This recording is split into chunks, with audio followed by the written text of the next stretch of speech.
Are invisible toxins hiding in your home making you sick? Well, guess what? It's possible. Studies show indoor air is up to 5 times more polluted than outdoor air, and there are surprising sources of toxins that can take a serious toll on your health.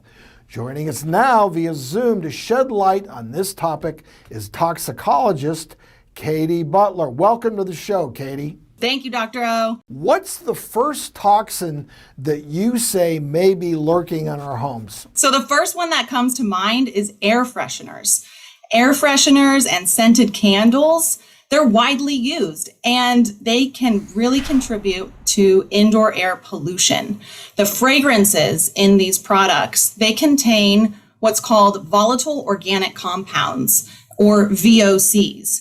And that's a class of compounds that can be irritants and allergens, and they can trigger even an asthmatic response in people who have asthma. It makes such sense that people are spraying these things thinking that they're helping us, thinking that they're improving our environments. And guess what? After a good spray, what's the first? You feel it in your throat. You start coughing. Maybe your nose is burning a little bit. I mean, guess what? It's telling us that those air fresheners are not doing us any good. So what do? Do we just open the window, or are there any safe air fresheners that you would recommend? Like with everything in toxicology, the dose makes the poison here. So important to remember, if you want to use an air freshener or a candle infrequently for a special occasion, or let's say you keep your home really well ventilated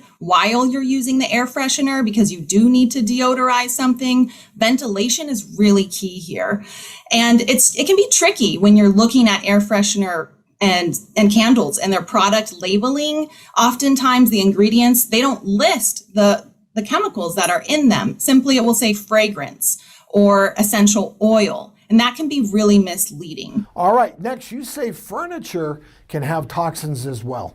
Yes, especially new furniture. It's important to air out. They can have a variety of chemicals depending on the type of furniture, from VOCs in the paint and manufactured wood to the upholstery can have flame retardants, which again, they're for a good purpose of preventing fire hazards.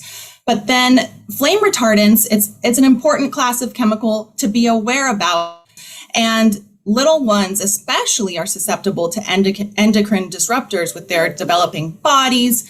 And so the flame retardants in upholstery, even in the foam inside couches, they can migrate into the dust in homes. So it's important to keep the dust levels low. And again, air out that furniture. All right. Gas stoves, tell us about that. How can they be a hazard? The natural gas can actually be a source of benzene, which is a known carcinogen.